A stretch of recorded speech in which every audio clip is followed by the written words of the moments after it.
అట్లనే వేదిక మీద అనేక మంది మా పార్టీకి సంబంధించినటువంటి నాయకులు ఉన్నారు. మా స్టూడెంట్ అసోసియేషన్గా ఇదివరకు చేసినటువంటి రాము యాదవ్ ఉన్నారు.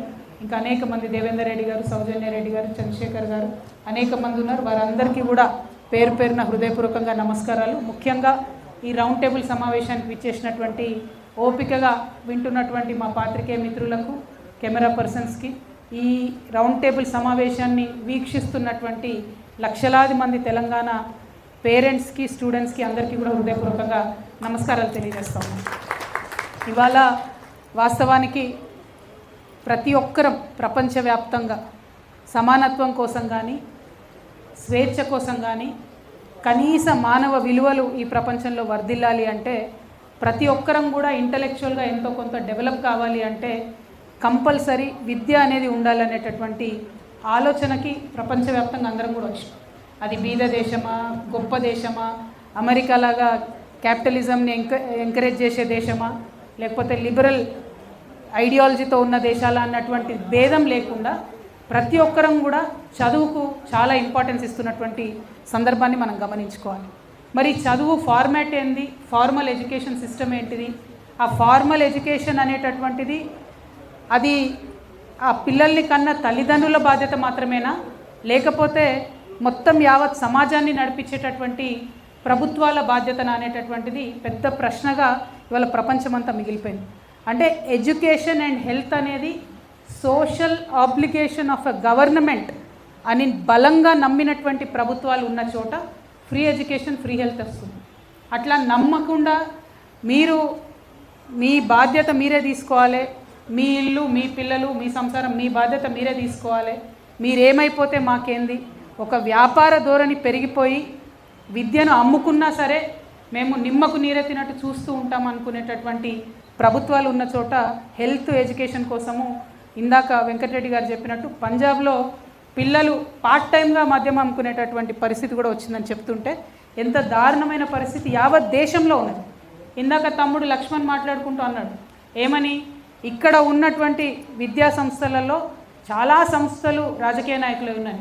కేవలం తెలంగాణలో కాదు, యావత్ భారతదేశంలో ఉండేటటువంటి విద్యా సంస్థల్లో కూడా కేవలం వ్యాపార ధోరణితో పెట్టినటువంటివి, అందులో మెజారిటీ శాతం రాజకీయ నాయకులకు సంబంధించినటువంటి ఉన్నాయనడంలో ఎటువంటి అబద్ధం కూడా లేదు. అది కరెక్టా కాదా, అలా ఉండడం వల్లనే నష్టం జరుగుతుందా అంటే దానికి చాలా డెప్త్గా మనం ఆలోచించుకోవాల్సినటువంటి అవసరం ఉంది. అయితే ఎన్ని ఆలోచనలు చేసినా సొల్యూషన్ కావాలి. ఫస్ట్ ఆ సొల్యూషన్ ఏంటిది అని అన్వేషించడానికి ఇవాళ మనందరం కూడా ఇక్కడ కూర్చున్నాం. ఇప్పుడున్నటువంటి పరిస్థితుల్లో ఇమీడియట్ రిలీఫ్గా, ఇది మే మంత్, నెక్స్ట్ జూన్లో మళ్ళీ అడ్మిషన్ స్టార్ట్ అవుతాయి. పేరెంట్స్ అందరూ కూడా స్కూళ్ళకు పోవాలి, బస్సులకు కట్టాలి ఫీజులు, పుస్తకాలు కొనాలి, కొత్త బూట్లు కొనాలి, కొత్త స్కూల్ యూనిఫామ్లు కొనాలి అంటే మే నెలలోనే చుక్కలు కనబడుతున్నాయి పేరెంట్స్ కానీ అర్థం మిట్ట మధ్యాహ్నం. ఆ టెన్షన్తోని అనేక మంది తల్లిదండ్రులు బాధపడుతున్నటువంటి సందర్భం ఈ నెలలో చూస్తాం మనం. అయితే మన తెలంగాణ రాష్ట్రం ప్రత్యేకం భారతదేశ వ్యాప్తంగా మీకు తెలుసు, ఎందుకంటే ప్రజా ఉద్యమాలతోని రాష్ట్రాన్ని సాధించుకున్నాం. ప్రజా ఉద్యమాలతో ఏదైనా సాధించుకోవచ్చు అనే విశ్వాసం కలిగినటువంటి ప్రజానీకం మనందరం కూడా. కాబట్టి రాష్ట్రం వచ్చిన తర్వాత తిరుపతిరావు గారి కమిషన్ వేయడం జరిగింది. ఆనాడు ఉన్నటువంటి బీఆర్ఎస్ ప్రభుత్వం తిరుపతిరావు గారి కమిషన్ అధ్యయనం చేసింది, రిపోర్ట్ ఇచ్చింది. కానీ బీఆర్ఎస్ ప్రభుత్వం ఎప్పుడూ కూడా ఫీజు రెగ్యులేషన్కి సంబంధించి ఒక్క అడుగు కూడా ముందుకు వేయకపోవడం అన్నది నిజంగా కూడా మనందరం బాధపడాల్సినటువంటి అంశం. సరే, కొన్ని గురుకులాలు పెట్టినాం కాబట్టి మేము ప్రైవేట్ వాళ్ళు ఎట్లా దోచుకున్నా వదిలేస్తామనేటటువంటి ఏదైతే ఒరవడి ఉందో అది కరెక్ట్ కాదు. గురుకులాలు పెట్టడం వల్ల కొంత లాభం జరిగింది, అందులో అనుమానం లేదు. కానీ ఆ పర్సంటేజ్ తీసుకొని చూస్తే ఇవాళ దాదాపుగా ఒక 64 లక్షల పైచిలకు విద్యార్థులు మన దగ్గర చదువుకుంటూ ఉంటే, గురుకులాలు ఉన్నా ప్రభుత్వ పాఠశాలలు ఉన్నా కూడా 64 నుంచి 75% వరకు, అంటే ఒక్కొక్క జిల్లాలో వేరియేషన్ ఉన్నది. 64 to 75% of the students in Telangana అందరూ కూడా ప్రైవేట్ పాఠశాలకు పోతున్న పరిస్థితి ఉన్నది. మరి ప్రభుత్వ పాఠశాలలు బాగుంటే, గురుకులాలు అన్నీ బాగుంటే మరి ఎందుకు ఇంతమంది ప్రైవేట్ పాఠశాలకు పోతున్నారని మనల్ని మనం అడగాల్సినటువంటి అవసరం. సరే, అదొక చర్చ అనుకుంటే, ఇప్పుడు ప్రైవేట్ పాఠశాలకు పోతున్నారు కాబట్టి పోయేటటువంటి ప్రైవేట్ పాఠశాలలు బాధ్యతాయుతంగా ఉండి పేరెంట్స్ యొక్క వీక్నెస్, అంటే నా బిడ్డ బాగా చదువుకోవాలి అనేటటువంటి ఒక ఆతృత, అది వీక్నెస్ కింద పరిగణించి దాన్ని ఎక్స్ప్లాయిట్ చేసి దాన్ని వ్యాపార ధోరణికి తీసుకెళ్తున్నటువంటి పాఠశాలలు, ముఖ్యంగా కార్పొరేట్ పాఠశాలలను మాత్రం నియంత్రించాల్సినటువంటి అవసరం ఉందనేది నిర్వివాదమైనటువంటి అంశం. మరి నియంత్రణ చేయాలి అంటే మే నెలలోనే నేను మీ అందరి ముందు డిమాండ్ చేస్తూ ఉన్నా, మీ అందరి సమక్షంలో కాంగ్రెస్ గవర్నమెంట్ని డిమాండ్ చేస్తూ ఉన్నాం. మీరు ఏదైతే చెప్పారో, మేము కొత్తది ఏం అడుగుతలేం, మీరు ఏదైతే చెప్పినరో ఫీ రెగ్యులేట్ చేస్తామని చెప్పినరో తక్షణం మీరు ఆ గవర్నమెంట్ ఆర్డర్ ఇప్పుడు ఇవ్వండి. మీరు చట్టం పెట్టడము, అసెంబ్లీ చేయడము అవన్నీ తర్వాత, ఎందుకంటే నొప్పి ఉన్నప్పుడే మందు కావాలి.